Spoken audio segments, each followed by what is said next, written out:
आज हम लोग देखने जा रहे हैं therapeutic application of repertory. Repertory के द्वारा थेराप्यूटिक एप्लीकेशंस कैसे करेंगे अपने क्लिनिक में, अपने रोगियों के साथ में कैसे करेंगे, ये हम लोग देखने जा रहे हैं। ठीक है ना। जैसा कि आप जानते हैं थेराप्यूटिक्स का क्या मतलब होता है। थेराप्यूटिक्स से ग्रीक वर्ड थेरेपिया से आया है और थेरेपिया का मतलब होता है सर्विस, सेवा, और अटेंडेंस, उसका पास में जाना और किसी को मदद करना। तो थेराप्यूटिक्स वर्ड जो है तो बहुत ही बड़ा शब्द है, जहाँ मुख्य उद्देश्य है लोगों को मदद करना। और फार्माकोलॉजी में थेराप्यूटिक्स का यूज है ड्रग को, दवा को रोगी में देने का, बीमारी के लिए दवा को देना, बीमारी के लिए। तो हमें इस बात से सहमत हम लोग हो रहे हैं कि दवा का मतलब हो गया, थेराप्यूटिक्स का मतलब हो गया लोगों को दवा के माध्यम से बीमारी को ठीक करना, है ना। थेराप्यूटिक्स का मतलब हो गया दवा के माध्यम से बीमारी को ठीक करना। ट्रीटमेंट का और केयर जो है, ट्रीटमेंट और केयर दो बात होता है। ट्रीटमेंट मतलब कि इलाज करना, केयर का मतलब होगा सेवा करना, और दोनों का मतलब होता है कि हमें रोग को दूर करना या चोट लगा है उसको दूर करना। और इसके अंदर में, थेराप्यूटिक्स के अंदर में आपको दवा आते हैं, सर्जरी भी थेराप्यूटिक्स होता है, रेडिएशन थेरापी होता है, मैकेनिकल डिवाइसेस होता है, कोई अंग को बदल देना या लगा देना, ट्रांसप्लांट करना, प्लास्टर लगाना, ये सब हो गया। डाइट भी आपका थेराप्यूटिक्स में आता है, साइकेट्री भी आता है और काउंसलिंग भी आता है ना। ये सभी चीज़ आपको थेराप्यूटिक्स के अंदर में आते हैं। Drugs, surgery, radiation therapy, mechanical service, diet और साइकेट्री काउंसलिंग, ये सारे चीज़ जो हैं, जो मेथड हम लोग इस्तेमाल करते हैं, वो सभी थेराप्यूटिक्स के अंदर में आता है। थेराप्यूटिक्स ट्रीटमेंट का उद्देश्य क्या होता है? रोगी को ठीक करना, रोग को ठीक करना, ठीक है ना। और लॉन्ग टर्म बेसिस पर जाना, मैंने ऐसा ठीक करना कि फिर दोबारा रिलैप्स नहीं करे। और सिम्टोमेटिक, थेराप्यूटिक्स में सिम्टोमेटिक यूज किया जाता है, यानी कि लक्षण के हिसाब से, या नहीं तो सपोर्टिव मेथड्स, अगर लक्षण ठीक नहीं होने वाला है तो बॉडी का फंक्शन आपका चलता रहे। और पैलिएटिव, हम लोग पैलिएटिव भी यूज करते हैं। और हमेशा जो है सो प्रिवेंशन, और इससे क्या, इसका मतलब उद्देश्य ये थेराप्यूटिक्स ये होता है कि इसके कारण रोगी के अंदर में किसी भी प्रकार का बदलाव, चेंजेस, सेकेंडरी से टर्शियरी, अभी बीमार है जिस अवस्था से एडवांस रोग ना बढ़े, है ना, रोग ना बढ़े, ये हम लोगों का प्रयास होना चाहिए। इसको थेराप्यूटिक्स हम लोग कहते हैं। थेरापी का मतलब होता है अटेम्प्टेड रेमिडिएशन, माने प्रयास, दवा को देने के प्रयास को हम लोग रोगी के लिए, हेल्थ और कंडीशंस को चेंज करने के लिए हम लोग अटेम्प्ट करते हैं, उसको हम लोग थेरेपी कहते हैं। और इसका सिनोनिम्स वर्ड हो गया ट्रीटमेंट। और अगर इसे हम लोग साइकोलॉजी में यूज करते हैं तो इसको साइकोथेरापी कहते हैं। तो डिफरेंट थेराप्यूटिक्स है, कुछ प्रिवेंटिव होता है या प्रोफिलैक्टिक थेराप्यूटिक होता है, एबोर्टिव थेराप्यूटिक होता है और सपोर्टिव थेराप्यूटिक्स होता है, ठीक है ना। प्रिवेंटिव, सपोर्टिव, एबोर्टिव, ये हटा देना, सपोर्ट करना और बचाव करना, ये तीनों हमारा उद्देश्य थेरापी का हुआ करता है। प्रिवेंशन, ट्रीटमेंट एंड क्योर, तीन एस्पेक्ट है आपका रोगी के लिए। प्रिवेंशन, ट्रीटमेंट और क्योर है। प्रिवेंशन का मतलब हो गया ऐसे अवस्था से बचाव करना जो कि ना आए, है ना, अवॉइड एन इंजरी, बीमारी को अवॉइड करना, इसे नहीं होना, प्रिवेंटिव मेडिसिन हम लोग देते हैं। ट्रीटमेंट होता है जो प्रॉब्लम हुआ उसके अंदर में चेंज लाना, जो अवस्था है उसको ला करके नॉर्मल क्योर में वापस ले आना। ट्रीटमेंट का ज़्यादा महत्व आपको क्रॉनिक डिजीज में होता है, एक्यूट डिजीज में तो उतना नहीं होता, हम लोग खाली वो अल्ट्रेशंस का स्टेट आता है। लेकिन ट्रीटमेंट होता के अंदर जो क्रॉनिक डिजीज में आता है, जहाँ की लंबे ट्रीटमेंट होता है, लंबे समय तक इलाज किया जाता है, वहाँ हमें बदलाव लाने की व्यवस्था करनी होती है। और तीसरा बात होता है ट्रीटमेंट और क्योर, दो बात हो गया। क्योर एक फाइनल होता है सब्जेक्ट, जिससे कि पूरा बीमारी उलट करके दूसरे अपने नॉर्मल स्टेट में चला आ जाए। लेकिन ट्रीटमेंट का ये मतलब नहीं होता है कि बीमारी क्योर हो जाएगा, बीमारी बढ़े नहीं, है ना। थेरापी में का मतलब होता है बीमारी बढ़े नहीं, बीमारी वहीं का वहीं रहे और आगे विस्तार ना हो। ऐसा केसेस में जो कि वैसे केसेस में जो कि ठीक नहीं होने वाला है ना, इनक्योरेबल केसेस में हम लोग थेरापी का इस्तेमाल करते हैं, ट्रीटमेंट करते हैं और उसके कंडीशंस को स्टेबल बनाए रखने का प्रयास किया जाता है। हम लोगों का जो ऑर्गेनन है, हम लोगों का जो होम्योपैथी है, इसमें कहता है हाईएस्ट आइडियल ऑफ क्योर। कहा गया highest ideal of cure. Highest ideal of cure में कहा रैपिड हो, जेंटल हो, परमानेंट हो। क्योर का परिभाषा दिया गया है rapid, gentle, permanent restoration of health, removal of the disease. रोग को पूरे तरह से, थोड़ा नहीं, आधा नहीं, पूरे तरह से, और वो सबसे हार्मलेस वे में ऑन इजीली कंप्रहेंसिबल। ट्रीटमेंट हमेशा एक कंप्रहेंसिबल प्रिंसिपल पर होता है। ट्रीटमेंट हमेशा एक विषय, एक सिद्धांत के तहत होता है। ट्रीटमेंट हमेशा एक सिद्धांत के तहत होता है। इसमें हम लोग सिद्धांत के साथ में समझौता अगर जो आप करते हैं वह सिद्धांत नहीं कहलाता है, वह ट्रीटमेंट नहीं कहलाता है। ट्रीटमेंट आप अगर ऐसे तैसे जो इलाज करते हैं, घर के लोग इलाज करते रहते हैं, तो वो ट्रीटमेंट नहीं कहलाता है। वो एक व्यवस्था होता है, मैनेजमेंट होता है, जिसमें कोई रेगुलेशंस नहीं होता है, गाइडलाइंस नहीं होता है। लेकिन जब आप ट्रीटमेंट की बात करते हैं तो आपका जो व्यवस्था होता है एक नियम के अनुकूल होता है, एक सिद्धांत के अनुकूल होता है, और हम लोग होम्योपैथिक होने के नाते हम लोग होम्योपैथिक सिद्धांत को फॉलो करते हैं।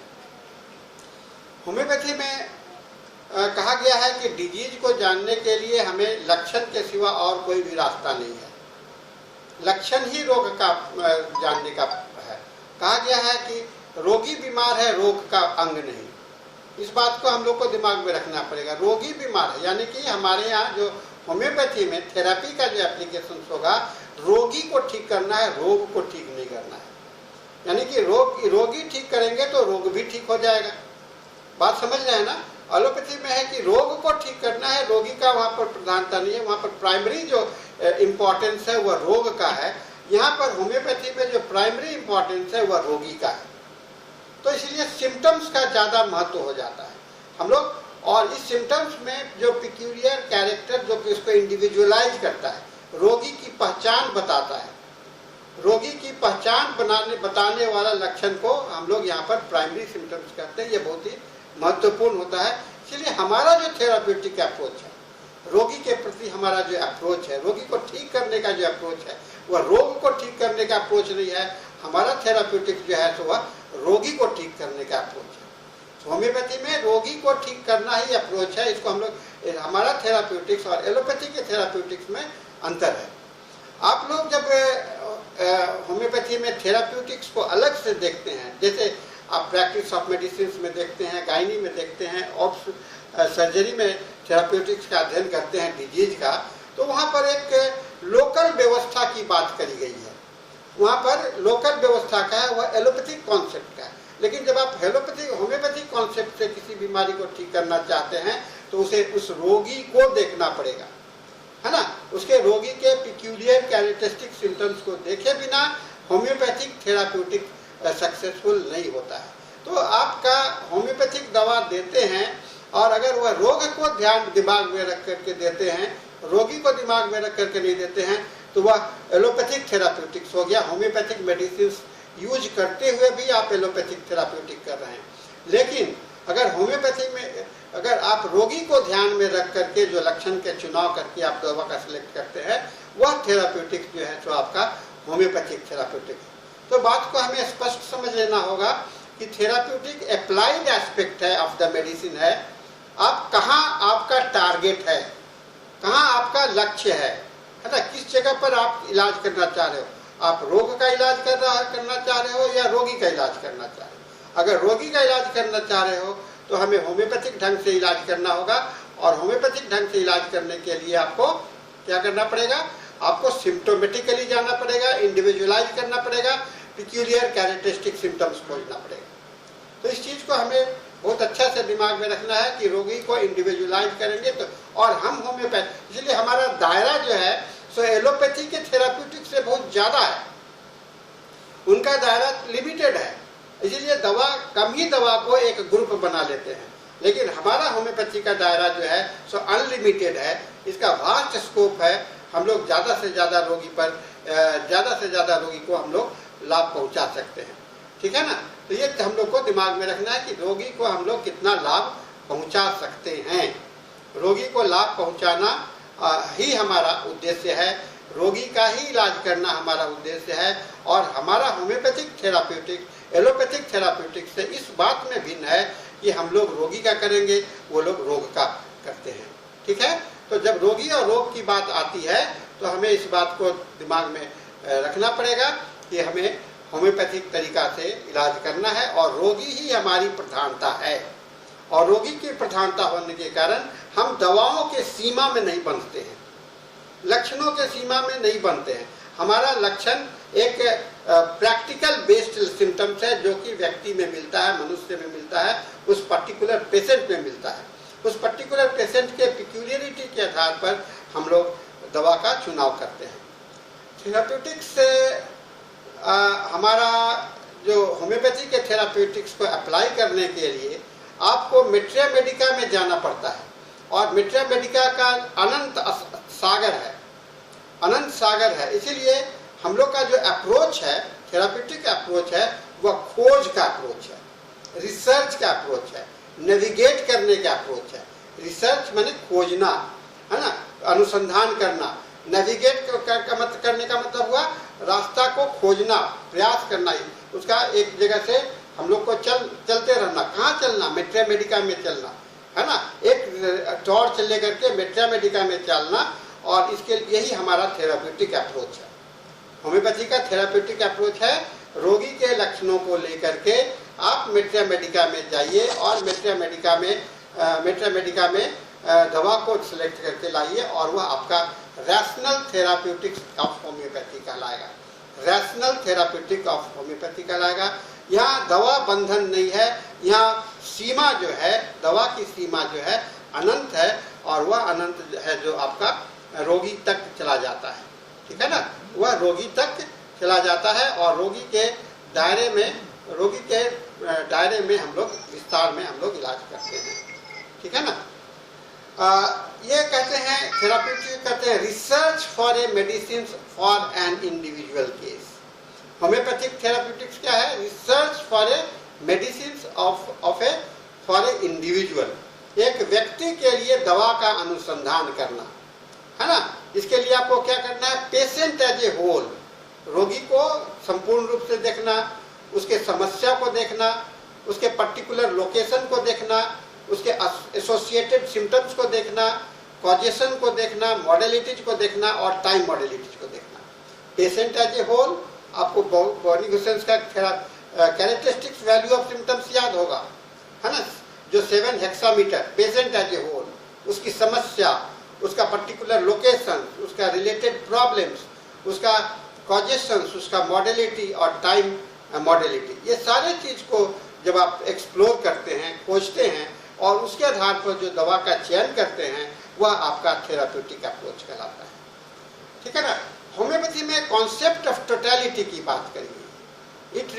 माने कि पेशेंट के पूरे लाइफ को निचोड़, जिन लक्षणों के माध्यम से पूरे जीवन को आप समझ लें, कष्ट के साथ जीवन के बुनियाद को आप समझ लेते हैं, उसको कहते हैं, इसको हार्मोनी ऑफ लाइफ। जीवन के हार्मोनी को जब समझ लेते हैं, उसको हम लोग concept of totality of the symptoms कहते हैं होम्योपैथी में।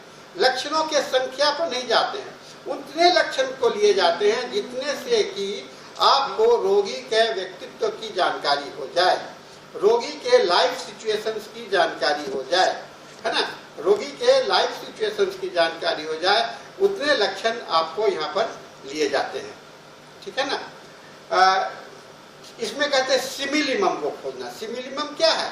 सिमिलिमम एक परछाई के जैसा होता है। जैसे आप चलते हो तो आपके पीछे परछाई होता है ना। तो ये resemblance of the symptoms of the totality, जो आपका जो सिम्टम्स है वो उसके परछाई से मिलना चाहिए। तो परछाई का एक समानता है, तो इसलिए ये आर्टिस्टिक अप्रोच है और साइंटिफिक नॉलेज के साथ में। आर्टिस्टिक अप्रोच है साइंटिफिक नॉलेज के साथ में, इस बात को हम लोगों को दिमाग में रख करके थेराप्यूटिक्स को अंडरस्टैंडिंग, मैं आपको थेराप्यूटिक अंडरस्टैंडिंग इसलिए करना चाह रहा हूँ कि सारे मेडिकल सिस्टम में आपको थेराप्यूटिक की बात कही जाती है, आपको भी कही जाएगी कि आप थेराप्यूटिक्स आपका क्या है। तो आप कहोगे, आपको बात समझना होगा कि मेरा थेराप्यूटिक्स है रोगी, मेरा टारगेट है रोगी, और रोगी का कष्ट जो है सो रोगी में ही समाहित है। इसीलिए रोगी को हम जब ठीक करते हैं तो रोग हमारा ठीक होता है। और रोगी कहने का मतलब होता है कष्ट ही नहीं, कष्ट के अलावा कहाँ पर वह कष्ट है उसकी प्रधानता को ध्यान में रख करके इलाज करना, है ना, इसको प्रधानता ज्यादा महत्वपूर्ण होता है। और क्योर जो है, क्योर हमेशा तभी संभव है जबकि सिमिलिमम होगा, है ना। कहते हैं कि यह सिमिलिमम है और एक रिजल्टेंट इफेक्ट के रूप में आता है। और परफेक्ट ट्यूनिंग, जब तक ड्रग का पिक्चर आपको डिजीज के पिक्चर में या पेशेंट के पिक्चर से नहीं मिलता है, ट्यूनिंग नहीं होता है, मिलान नहीं हो जाता है, तो सिमिलिमम नहीं बनता है।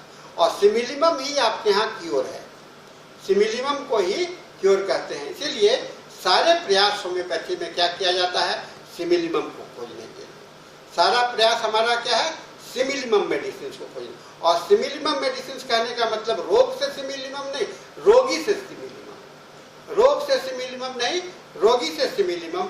और इस प्रयास को हम लोग कहते हैं थेराप्यूटिक्स। और इसीलिए हम लोग कहते हैं होम्योपैथी का जो थेराप्यूटिक्स अप्रोच है, it is a harmony between patient, physician, medicine and patient. Homeopathic therapeutics क्या है, harmony between physician, medicine and the patient. रोगी, दवा और चिकित्सक के बीच का जो समतुल्य है, हार्मोनी है, वह थेराप्यूटिक्स अप्रोच कहलाता है होम्योपैथी का। और एक musical way of understanding the whole, musical मतलब कि सारे चीज को एक साथ में ट्यून करके जो संगीत रूप का स्वरूप होता है, उसको हम लोग therapeutic approach, homeopathic therapeutic approach कहते हैं। सो हमारा होम्योपैथी में, क्योंकि रिपर्टरी में हम लोग सारे सिम्टम्सों का, टोटलिटी ऑफ सिम्टम्स का ट्रेनिंग करके एक मेडिसिन निकालते हैं, तो रिपर्टरी जो है सो हमारा थेराप्यूटिक अप्रोच हुआ। यानी कि रिपर्टरी को आप थेराप्यूटिक से बाहर मत समझिए, वह कहिए रिपर्टरी थेराप्यूटिक का आधार है ना, होम्योपैथिक थेराप्यूटिक का आधार है, जहाँ की आप रोगी के इमेज को मेडिसिन के इमेज से कंपेयर करते हैं और आपको उसके अंदर में एक रूपता दिखलाई पड़ता है। जो यहाँ देख रहे हैं, रोगी में देख रहे हैं, वह उन लक्षणों के माध्यम से भी देख रहे हैं जो कि दवा में के रूप में दिखलाई पड़ता है। यही आपका musical understanding of the therapeutics है, ठीक है ना। म्यूजिकल यानी कि एक लय में, एक संपूर्णता के साथ में जो अप्रोच होता है, उसको हम लोग therapeutic approach of the homeopathic system of medicine कहते हैं। तो इसलिए कहते हैं रिपर्टरी को हम लोगों ने कहा म्यूजिकल इंस्ट्रूमेंट के जैसा है ना, म्यूजिकल इंस्ट्रूमेंट के जैसा। इसमें ताल मिलाना पड़ता है, इसमें धुन मिलाना पड़ता है, और सभी को मिला लेंगे जब एक जैसा मिल जाता है तो उसमें अंडरस्टैंडिंग की जाता है, आपके दिमाग में क्लैरिटी हो जाता है उन लक्षणों के से, और वह आपको दवा का एक स्वरूप दिखलाई पड़ने लगता है, और दवा जो है सो आपका प्रैक्टिस यूज किया जा सकता है। तो छात्रों, क्लिनिकल अप्रोच या थेराप्यूटिक अप्रोच फिजिशियंस के लिए क्या क्या जरूरत होता है, हमें इमरजेंसी हैंडल करना है, हमें एक्यूट केसेस हैंडल करने हैं, हमें पैलिएटिव केयर भी करने हैं एज ए फिजिशियंस हमें इमरजेंसी देखने हैं, हमें क्रॉनिक केसेस देखने हैं, हमें एक्यूट केसेस देखने हैं, हमें पैलिएटिव केयर करना है, और हमें वैसे रोगी का भी इलाज करना है जो कि ठीक नहीं होगा, टर्मिनल केसेस को भी देखना है, और इसके साथ साथ हमें मैनेजमेंट भी करना है ना। यही हमारा क्लिनिकल अप्रोच है। हम होम्योपैथ तो हैं ही, लेकिन होम्योपैथ के साथ में हमारा क्लिनिकल अप्रोच है। और क्लिनिकल अप्रोच और एलोपैथिक क्लिनिकल अप्रोच में वहाँ पर केवल कष्ट की ओर ही ध्यान दिया जाता है। यहाँ पर कष्ट के साथ में रोगी की व्यवस्था की जाती है, उसके कष्ट, बीमारी, कष्ट दूर हो गया तो वह होम्योपैथी में कंप्लीट नहीं हुआ। होम्योपैथी में जब तक वह अपने पैर पर खड़ा नहीं हो जाता है, अपने संसाधनों को यूज करने लायक नहीं हो हो जाता है, सेल्फ सपोर्टेड नहीं हो जाता है, तब तक उसको हम लोग क्योर नहीं मानते। तो क्योर करने के लिए हमें पीछा करना पड़ता है रोगी के ठीक होने के बाद भी, जिससे कि उसमें दोबारा रोग नहीं रिलैप्स करे, दोबारा हम उसमें फिर नए सिम्टम्स ना आए, और फिर वह रोगी जो है सो आत्मनिर्भर हो जाए, अपने उसके अंदर में एक कॉन्फिडेंस डेवलप कर जाए कि मैं बीमार नहीं हूँ, है ना। यह फीलिंग जब आ जाता है तो हम लोग कहते हैं हमारा क्लिनिकल अप्रोच जो है सो हमारा पूरा हो गया। और होम्योपैथिक रिपर्टरी जो बने हैं, ये बनाया गया है अलग अलग सिचुएशंस को हैंडल करने के लिए। रिपर्टरी एक ऐसा टूल है आपके पास में जो कि अलग अलग सिचुएशंस में आपको अलग अलग ढंग से आप इसका इस्तेमाल कर सकते हैं। और इसीलिए आप रिपर्टरी में देखिएगा कई एक तरह के अप्रोच हैं। एक्यूट केसेस के लिए अप्रोच हैं, क्रॉनिक केसेस के लिए अप्रोच है, वैसा केसेस है जो कि मेंटल सिम्टम्स ज़्यादा है, वैसा केसेस है जो कि जिसका कि फिजिकल सिम्टम्स ज़्यादा है, वैसा केसेस है जहाँ की कॉम्प्लेक्स है, कॉम्प्लिकेटेड है, ड्रग डिजीज बहुत ज़्यादा है। तो बहुत सारा लक्ष्य है। इसीलिए हम लोग होम्योपैथी में जो रिपर्टरी यूज करते हैं वह रिपर्टरी को डिफरेंट ढंग से हमें इस्तेमाल करना पड़ता है। और इसके लिए 3 प्रमुख साधन बनाए गए हैं, दिए गए हैं, आपके पास में उपलब्ध है। एक बॉनिक-ह्यूसेन्स अप्रोच है, दूसरा केंटियन अप्रोच है, और तीसरा बोगर बॉनिक-ह्यूसेन्स अप्रोच है। पहला है बॉनिक-ह्यूसेन्स अप्रोच, केंटियन अप्रोच और बोगर बॉनिक-ह्यूसेन्स अप्रोच, और इसी को ही कहा जाता है स्ट्रैटेजिकल अप्रोच। इन तीनों को या तो आप साथ यूज कर रहे हो, अकेले अकेले यूज कर रहे हो, लेकिन जब तक आपका स्ट्रैटेजिकल अप्रोच नहीं होगा तो आप तीनों को इकट्ठे यूज नहीं कर सकेंगे, या किसी एक का भी यूज नहीं कर सकेंगे। आप स्ट्रैटेजी तैयार करनी होगी कि मैं इस केस में कौन सा रिपर्टोरियल मेथड को इस्तेमाल करूं। हम लोगों ने कुछ रिपर्टरी का अध्ययन कर चुके हैं, बॉनिक-ह्यूसेन्स का अध्ययन कर चुके हैं, बोगर बॉनिक-ह्यूसेन्स का अध्ययन कर चुके हैं, केंट का अध्ययन करने वाले हैं। इन सभी अध्ययनों से हमें यह निष्कर्ष, हमें एक तरीका, माइंड सेट हम लोग बना रहे हैं कि अगर जब बॉनिक-ह्यूसेन्स के हिसाब से करने होंगे तो कैसे लक्षण हमारे वहाँ पर ज़्यादा होंगे। बोगर बॉनिक-ह्यूसेन्स के तरीके से इस्तेमाल करने वाले हैं तो हमें यह देखने होंगे कि कैसे लक्षण बोगर बॉनिक-ह्यूसेन्स को कंप्लीट करता है, और केंट से इस्तेमाल करने वाले हैं तो केंट में कैसे लक्षण को हम लोग समाहित कर सकते हैं, तरीका है ना। एक चीज़ और दिमाग में रखना पड़ेगा, क्या केंट रिपर्टरी से, बोगर बॉनिक-ह्यूसेन्स रिपर्टरी से हम बॉनिक-ह्यूसेन्स मेथड कर सकते हैं, या बॉनिक-ह्यूसेन्स मेथड से केंट मेथड कर सकते हैं। इंटरचेंजेबिलिटी बहुत लिमिटेड होता है, इसलिए कोशिश यह करनी चाहिए कि हमें तीनों रिपर्टरी का मास्टरी करना चाहिए। तीनों रिपर्टरी को दिमाग में रखना चाहिए कि हमें कहाँ पर और कब कैसे इस्तेमाल करना है, किस समय में हमको ज़्यादा ध्यान देना है। तो डाइवर्सिटी है, रोगी का एक तरह का नहीं है, रोगी वेराइड है, वेरिएबल अप्रोच है। सम पेशेंट में जिसको मैंने कहा कि मेंटल सिम्टम्स बहुत डोमिनेट कर रहा है, कुछ पेशेंट को हम लोग देखते हैं कि फिजिकल पेशेंट है, और कुछ पेशेंट खाली पैथोलॉजिकल लेकर के आता है, कुछ पेशेंट वन साइडेड अप्रोच लेकर के आता है, और कहीं कहीं पर तो खाली कॉम्प्लेक्स देखते हैं। तो इन सारे डाइवर्सिटी में आपको यूनिफाई करना है, आपको एक रास्ता इख्तियार करना है। तो आपके पास में सारे रास्ते खुले हों तो आप एक रास्ता को चुन सकते हैं, लेकिन रास्ता का ज्ञान ना हो तो आप कोई रास्ता पर भटक जाएंगे। इसीलिए होम्योपैथिक तरीके से आगे बढ़ने के लिए, रास्ते पर बने रहने के लिए हमें अपने रास्ते की जानकारी होनी चाहिए, हमें रिपर्टरी का अच्छा अभ्यास होना चाहिए, अच्छा प्रैक्टिस होना चाहिए, और ये अभ्यास और प्रैक्टिस आपको रिपर्टरी में बांध करके रखेगा और इस पर आपको इंटरेस्ट क्रिएट करा देगा। आप इस पर आदत बन जाएगी और आपको अच्छा महसूस करेंगे रिपर्टरी में। बॉनिक-ह्यूसेन्स में हमने क्या देखा था? बॉनिक-ह्यूसेन्स में हमने देखा था जनरलाइज्ड स्केल्स, जहाँ जनरल सिम्टम्स है, पेशेंट एक विस्तृत उसके लाइफ सिचुएशंस का ज़्यादा अंडरस्टैंडिंग आपको दिखलाई पड़ रहा था। 2 चीज़ दिखलाई पड़ता है, एक लाइफ दिखलाई पड़ता है, उसका शरीर दिखलाई पड़ता है। शरीर और लाइफ में अंतर है, लाइफ एक शरीर से भी बाहर है ना, अंदर भी है, भीतर भी है और बाहर भी है, ठीक है ना, अंदर है और भीतर है। बाहर भी है, दोनों जगह पर है, वह लाइफ है। और शरीर क्या है? शरीर एक बॉडी है, पर्टिकुलर एरिया है। तो हमारे पास में एक पर्टिकुलर एरिया बॉडी का है और दूसरा हमारा जीवन का एरिया है जो कि विस्तार है। तो बॉनिफिसेंस का जब जीवन के एरिया से संबंध लक्षण आ जाए, यानी कि जनरल सिम्टम्स ज़्यादा आ जाए, तो उसे हम लोग बॉनिफिसेंस अप्रोच कहते हैं। इसको समझने के लिए, जनरल को समझने के लिए, जनरलिटीज को पास आने के लिए आपको मॉडलिटीज में जाना पड़ता है। जनरलिटीज को अच्छी तरह से अप्लाई आप तब तक नहीं कर सकेंगे जब तक आपके पास में मॉडलिटीज का इंपॉर्टेंस नहीं जानेंगे और मॉडलिटी को खोज नहीं लेते हैं।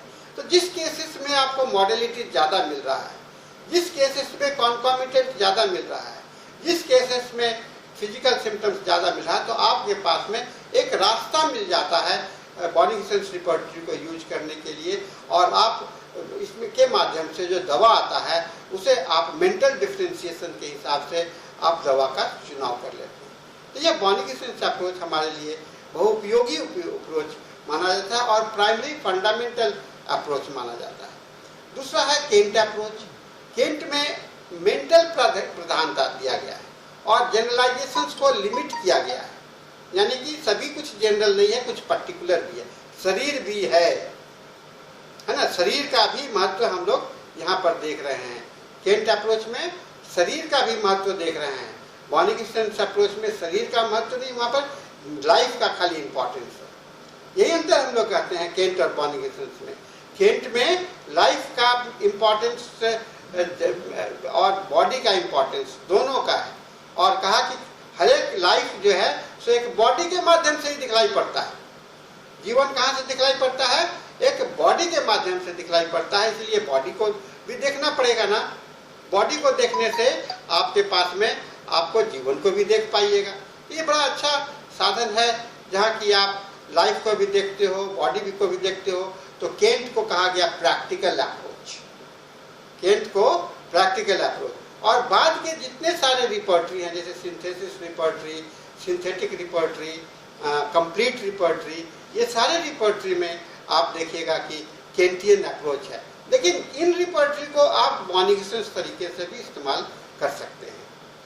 एक आता है बोगर अप्रोच, आपको मैंने बताया था। यहाँ पर डाटा क्लिनिक फील्ड से लिया जाता है, लेकिन पैथोलॉजिकल जनरल को काफ़ी इंपॉर्टेंस दिया गया। इसके साथ में मेंटल पैथोलॉजी की भी बात करेंगे। आप लोग कहेंगे मेंटल पैथोलॉजी क्या होता है? मेंटल फिक्सेशन, वहाँ पर माइंड जहाँ पर अटक जाता है, इंडवेलिंग रीजन गिफ्टेड माइंड जो कहलाता है, वह मेंटल पैथोलॉजी कहलाता है। यह मेंटल पैथोलॉजी एक इम्पॉर्टेंट पैथोलॉजी है जो हम लोगों के लिए एक बहुत महत्वपूर्ण तरीका है। और एक नया तरीका और है, उसको हम लोग कहते हैं synthetic approach. Synthetic approach, synthetic मतलब एक सिंथेसाइज करना, निर्माण करना, है ना। तो ये डिफरेंट रिपर्टरी को सिंथेसाइज किया गया, डिफरेंट रिपर्टरी को मिला करके किया गया, जिसमें हम लोगों का बहुत ही महत्वपूर्ण है फ्रेडरिक स्ट्राइन्स का सिंथेसिस रिपर्टरी। एक और रिपर्टरी है जो कि बोगर बॉनिफिसेंस को और बोगर बॉनिफिसेंस को वह बार्थन एंड कुलरकर का सिंथेटिक रिपर्टरी, है ना। तो ये सिंथेटिक अप्रोच जो है सो हम लोगों के लिए एक रास्ता है। मैं बता रहा हूँ बार बार, ये सब रास्ते हैं जिसको कि हम लोग प्लेटफॉर्म के रूप में यूज कर सकते हैं और इस्तेमाल करके दवा के पास में पहुंच सकते हैं। तो छात्रों, टूल्स को इस्तेमाल करना, और डॉक्टर बिना टूल्स के आगे बढ़ता नहीं है। डॉक्टर बिना टूल्स के आगे नहीं बढ़ सकता है, इसीलिए कहते हैं कि टूल्स का रिपर्टोरियल अप्रोच को कहते हैं। जैसे आप लोग चेस खेलते हैं ना, चेस में आपको हमेशा सतर्कता रहती है कब किस गोटी को आगे चलाना है। तो एक रणनीति होता है ना। किस रोगी में कौन सा रिपर्टरी यूज करना है, रणनीति है।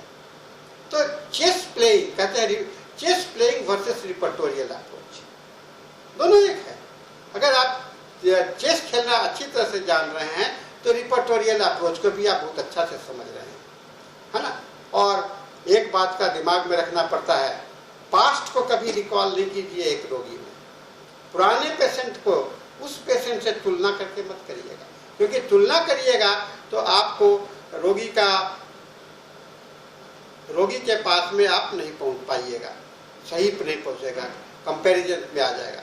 इसलिए अलर्टनेस ऑब्जर्वेशन और डिसीजन, अलर्टनेस, ऑब्जर्वेशंस और ऑब्जर्वेशंस, ये सक्सेसफुल अप्रोच है रिपोर्टरी का, और यही आपका थेराप्यूटिक अप्रोच होता है। रिपोर्टरी में हमें भाषा की बात ज्ञान होना चाहिए, है ना, और रिपोर्टरी की भाषा को हम लोग रूब्रिक्स की भाषा कहते हैं, रूब्रिक्स कहलाता है। रूब्रिक्स जो होता है सिम्टम्स का एक्सप्रेशन है, जो कि काफ़ी कई एक लक्षणों का कई एक तरह से बोला जा सकता है। उस लक्षण को रोगी कई एक तरीके से बोल सकता है ना, वो रूब्रिक्स होता है। लेकिन उसका एक थीमेटिक आता है जो कि एक रूब्रिक्स बनता है, और हम लोगों को हर एक थीम से वाकिफ होना पड़ेगा। रिपोर्टरी के थीम से हम लोग लैंग्वेज ऑफ द रिपोर्टरी को पढ़ेंगे, और लैंग्वेज ऑफ द मेडिसिन को पढ़ेंगे, लैंग्वेज ऑफ द पेशेंट को, कितने 3 लैंग्वेज में हमें माहिर होना पड़ेगा, और हमें यूनिवर्सल रूब्रिक्स लैंग्वेज एक्सप्रेशंस को समझने का प्रयास करना पड़ेगा। कहते हैं होम्योपैथी में अगर आपको प्रैक्टिस करना है, होम्योपैथी का अगर आपको यूज करना है, होम्योपैथी का आपको इस्तेमाल करना है, तो बिना रिपोर्टरी के माध्यम से आप होम्योपैथी नहीं कर सकते। दिमाग में बैठा लीजिए, बिना रिपोर्टरी के रास्ते हम कोई भी एक रास्ता अगर बढ़ना चाहेंगे तो वह होम्योपैथिक अप्रोच नहीं कहलाएगा। हमारी पहचान खत्म हो जाएगी। हमारी पहचान तभी तक होगी जब तक कि हम रिपोर्टरी का इस्तेमाल कर रहे हैं। हम ऑर्गेनन का पूरा अप्लाई कर पाएंगे, हम मैथमेटिका का पूरा अप्लाई कर सकेंगे, हम सारे होम्योपैथिक सिद्धांतों का अप्लाई कर सकेंगे only through the repertory.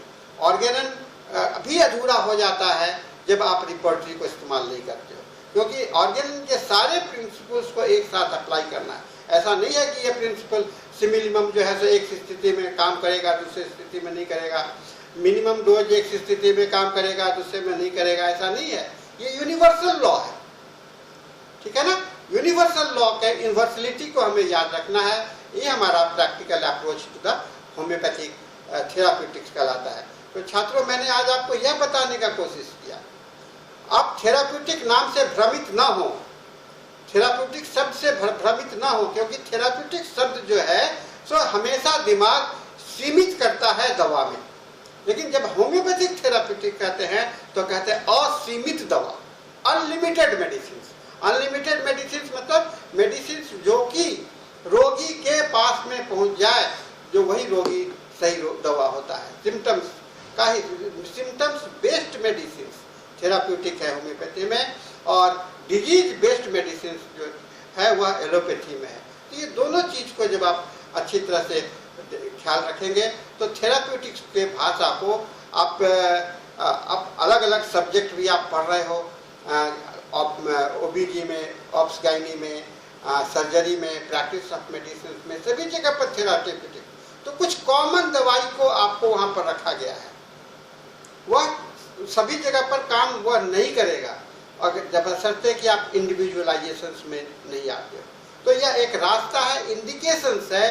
Popular medicine, common medicine जो कुछ एक्सपीरियंसेस हैं, वही खाली आपको दिखलाई पड़ता है, और उन सभी चीज़ को देखने के लिए आपको फाइनल इंडिविजुअल पेशेंट का इलाज करने के लिए आपको कहाँ आना पड़ेगा? आपको थेराप्यूटिक्स में आना पड़ेगा, ये रिपोर्टरी में आना पड़ेगा। तो छात्रों, आज हम लोग इस बात को निर्णय ले रहे हैं कि हम लोग थेराप्यूटिक का इस्तेमाल जो है सो हमारा रिपोर्टरी का इस्तेमाल है, और रिपोर्टरी ही हमारा थेराप्यूटिक अप्रोच है। तो आज का लेक्चर को हम लोग इस थेराप्यूटिक अंडरस्टैंडिंग के साथ में मैं इसलिए इस विषय को आपको पहले बताना चाहा।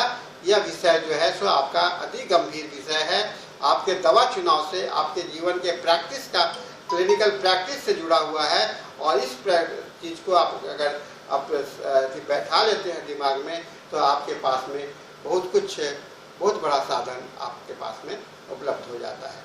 तो मैं इन शब्दों के साथ आज का इस लेक्चर का समापन करता हूं, और मुझे उम्मीद है कि आप इसके समझ रहे होंगे।